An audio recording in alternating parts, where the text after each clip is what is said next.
अर्जुन महाराज से कहने लगे, आपने प्रतिज्ञा कर रखी थी ना कि आपके बाल कुछ भी नहीं होने दूंगा।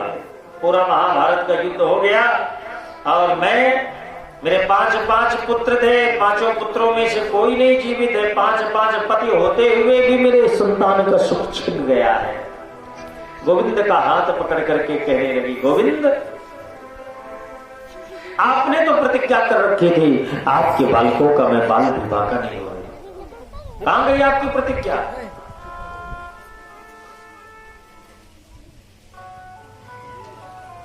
अर्जुन महाराज को थोड़ा क्रोध आया और क्रोध में प्रतिज्ञा कर ली कि जब तक मैं अश्वत्थामा जी का शिरच्छेदन नहीं करूंगा, उनके रक्त से तुम स्नान नहीं करोगी, तब तक मैं तुम्हारे अश्रुओं को नहीं पोंछूंगा। तदा शुचस्ते प्रमिजामि भद्रे यद ब्रह्मबन्धो शिरयाततायिनः गाण्डेव मुक्तैर्पिशकैरुपाहरे त्वाक्रम्य यत्स्रांस्यसि दग्धपुत्रा। तदा शुचस्ते प्रमिजामि भद्रे। शुचस्ते तदा, देवी अश्रुओं को तभी पोछोगा। कब? यद ब्रह्मबन्धो शिरयाततायिनः, जब तक उस ब्राह्मण बंधु का सिर काट के नहीं लाऊंगा मैं, तब तक तदा शुचस्ते, तब तक अश्रुओं को नहीं पोछूंगा। और महाराज अर्जुन क्या करते हैं? गांडीव मुक्तैर्विशकैरुपहरेत्वा, हाथ में गांडीव धनुष को लेकर के गोविंद को रथ का सारथी बना करके चल पड़े।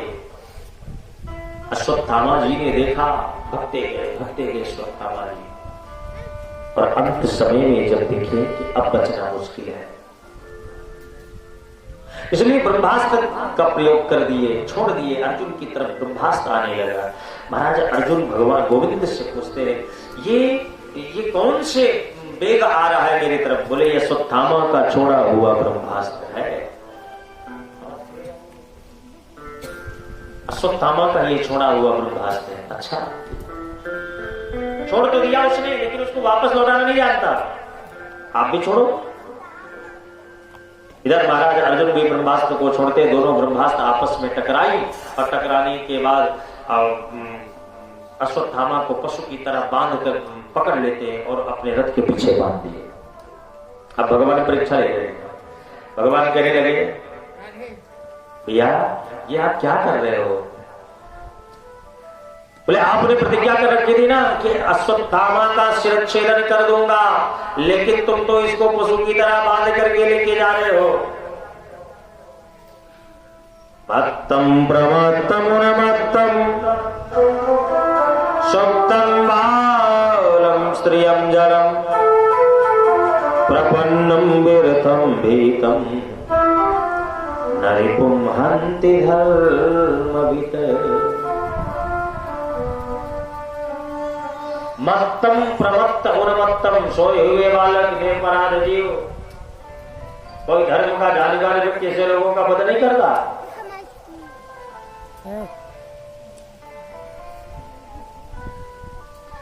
और फिर इसने तो अबोध बालकों का वध किया है।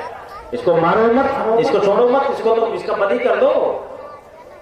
लेकिन वध नहीं करते, सीधे लेकर के आए द्रौपदी की शरण में। द्रौपदी मैया बेचारी अभी तक रुदन कर रही थी, रो रही थी, और उन्होंने जैसे देखा कि मेरे दरवाजे पर बंधे हुए 2 ब्राह्मण कुमार आए हैं, तो अपने दुख को भुला बैठी और बंधे हुए अश्वत्थामा जी को देख रही और तुरंत गई जाकर के कहने लगी, ये क्या कर रहे हो भाई? नित्य प्रतिदिन मेरे घर में, मेरे आंगन में आए हुए ब्राह्मण का सम्मान होता था, लेकिन आज आपने क्या किया है?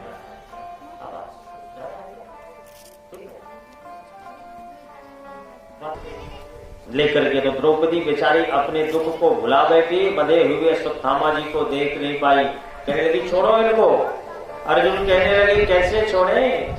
इन्होंने तो तुम्हारे पुत्र का वध किया। बोले मैं जानती हूं इन्होंने अपराध किया है, इसका फल इनको मिल गया है, लेकिन आप जो कार्य करने जा रहे हो ना, इसका फल कहां भोगोगे? अर्जुन कहने लगे क्या मतलब?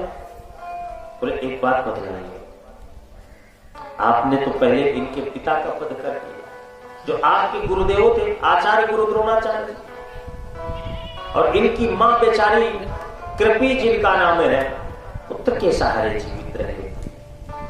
यही कोपितम ब्रह्मकुलम राजन्यम व्रजतात्मभिः तदकुलम प्रदहत्। बोले एक तो आपने इनके पिता का वध कर दिया और अब आप इनको मारने जा रहे हो। याद रखो, थोड़ा सा इको तो इनकी मां का कितनी बड़ी आहें लगेंगी। एक स्त्री की अगर पति ना हो तो पुत्र के सहारे जीवित रह लेती है, लेकिन जिस स्त्री का पति और पुत्र ना हो तो वो बेचारी किसके सहारे रहेगी? इसलिए छोड़ दो, मारो मत। बोले देवी तुम्हारे पुत्रों को इसी ने वध किया है, इसी ने मारा है। मैं जानती हूँ आज मैं रो रही हूँ तो प्रभु कृपा से कभी न कभी मुझे सुख जरूर मिलेगा, लेकिन याद रखना जो व्यक्ति दूसरों को रुलाता है ना, वो जीवन में कभी सुख नहीं प्राप्त करता। इसलिए जब रोने का अवसर आ जाए तो रुदन कर लो आप, लेकिन रुलाओ मत। रोने वाला व्यक्ति प्रभु कृपा से कभी न कभी सुख प्राप्त कर लेता है, लेकिन रुलाने वाला व्यक्ति जीवन में कभी सुख नहीं प्राप्त करता है। इसलिए कभी भी अगर कोई परेशान करे, दुख दे, ठीक है, अगर आपको परेशानी है आप उस परेशानी को सहन कर लो। लेकिन हम लोग क्या करते हैं, किसी ने हमें डांटा तो हम 4 शब्द सुनाने के लिए तैयार हो जाते हैं, हम तुमसे कम थोड़ी हैं। झगड़ा इसी बात का होता है और ये झगड़ा फिर बढ़ता ही जाता है। एक अगर डांट रहा है तो दूसरा शांति से सुन ले। अगर झगड़े को रोकना है, झगड़ा करने वाला व्यक्ति महान नहीं होता है, झगड़े को सहन करने वाला व्यक्ति महान होता है। झगड़ा करने वाला व्यक्ति बलशाली नहीं होता है, झगड़े को सहन करने वाला व्यक्ति बलशाली होता है।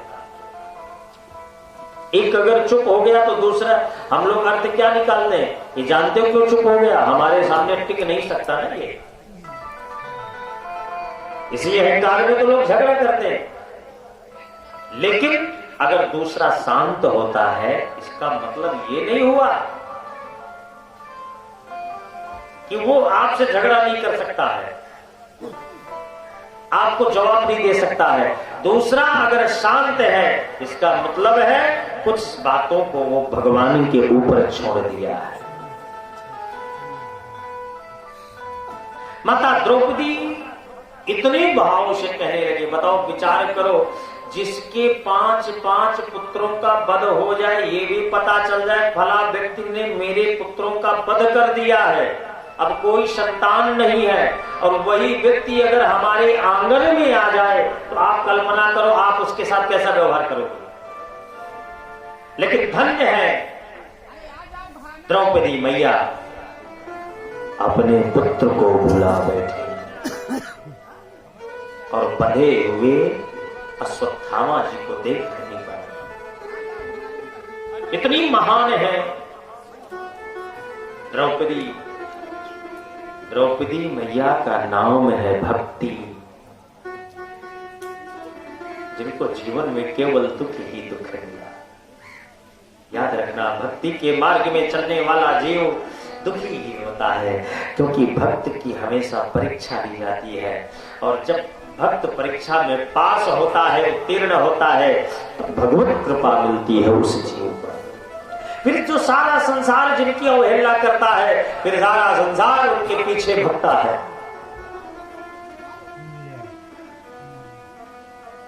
अर्जुन महाराज कहने लगे क्या होगा मेरी प्रतिज्ञा का, मैंने प्रतिज्ञा कर रखी थी।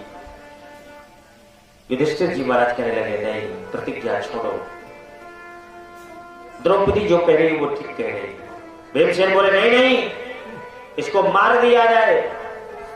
अब विचार करने लगे, मार दिया जाए कि छोड़ दिया जाए।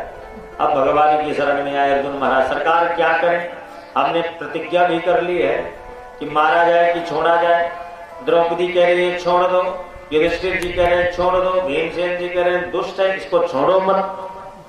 इसलिए जब बात समझ में ना आए ना तो आप कहीं मत जाओ, भगवान के समक्ष निवेदन करो, प्रभु से बोलो सरकार अब आप भी निर्णय लीजिए, आप बताइए मुझे क्या करना है। हम लोग क्या करते हैं, अपने आप को सामर्थ्य मान लेते हैं, आओ हमारे पास हम उत्तर देंगे, हम बताएंगे ना क्या करना है। धन्य है महाराज अर्जुन जो गोविंद की शरण में गए और कहने लगे सरकार बताइए मारा जाए कि छोड़ा जाए। तो भगवान भी अब लटपटी बातें करने लगे। भगवान बोले जैसा प्रश्न वैसा उत्तर सुनो। आपका प्रश्न है मारा जाए कि छोड़ा जाए, तो हमारी बात सुनो। ब्रह्मबंधुर्न हन्तव्यः आततायी च बधार्हणः मयैवो भयमां नाथं परिपाह्यानुशासनम्। भगवान कहने लगे भैया शास्त्र में मैंने दो बातें बनाई है। कौन कौन सी? ब्रह्मबंधुर्न हन्तव्यः, कभी भी ब्राह्मण का वध नहीं करना चाहिए, अभी पीछे हम लोग सुने ना। अच्छा दूसरा आतताई च बधार्हणः, लेकिन याद रखना जो दुष्ट हो तो दुष्ट को छोड़ो भी मत, मार ही दो दुष्ट को। अब बताओ, एक तरफ भगवान कह रहे हैं मारो मत, दूसरे तरफ कह रहे छोड़ो भी नहीं, अब क्या किया जाए? अच्छा इतने ही कह देते हो तब भी बात बन जाती, लेकिन इतने में संतुष्टि नहीं हुई। बोले जानते हो तुम्हें क्या करना है? बोले कुरु प्रतिश्रुतं सत्य यत्तत् सान्त्वयता प्रियाम् प्रियं च भीमसेनस्य पांचाल्या मह्यमेव च। कहने लगे जानते हो क्या करना है तुमको? कुरु प्रतिश्रुतम सत्य, कुरुवंशियों को जो अच्छा लगे वो कार्य करो। ऐसा काम मत कर देना कि लोग ये कहें हरे राम राम। महाराज अर्जुन देखो कैसा निंदनीय कार्य काम करके आ गए। जो कुरु, आप कुरुवंशी हो, जो कुरुवंशी को शोभा लगे वो काम करना है। अच्छा और क्या करना है?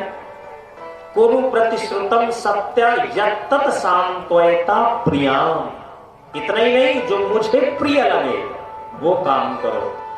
अब भाई आपको उनको क्या मालूम कि आपको क्या प्रिय लगेगा क्या नहीं लगेगा, इसलिए तो आपके पास आए।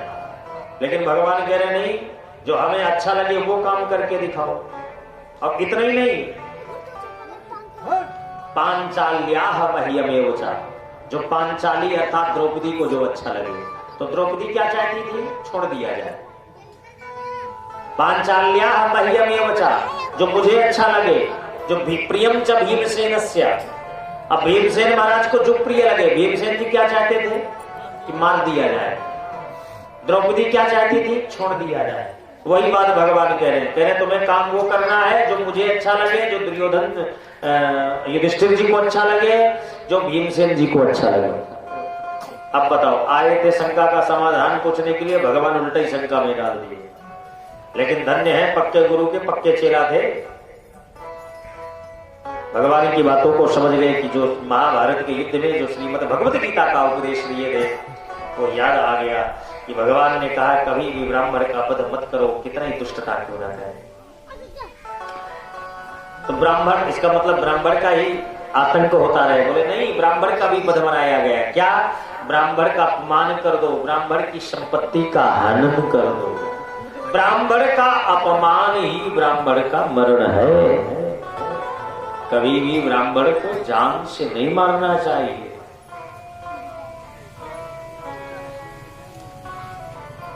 मंगल मूल विप्र परितोषु जरिय कोटि कुल भूषुर रोषो, मस्तक में जन्मजात मणि थी, उस मणि को निकाल लिया गया, तेजहीन बना के छोड़ दिया गया अश्वत्थामा जी को। अब अश्वत्थामा जी महाराज क्रोध में आ गए, इसका बदला जरूर लूंगा। अरे इससे अच्छा मेरा वध कर दिए होते तो ठीक था, अब क्या करूं? बोले पांडवों से विजयश्री को नहीं प्राप्त कर सकता हूं, पांडवों की पुत्र वधु उत्तरा गर्भवती है, उसके गर्भ को विनष्ट करूंगा तो संपूर्ण गर्भ ही विनष्ट हो जाएगा। ये है अहंकार।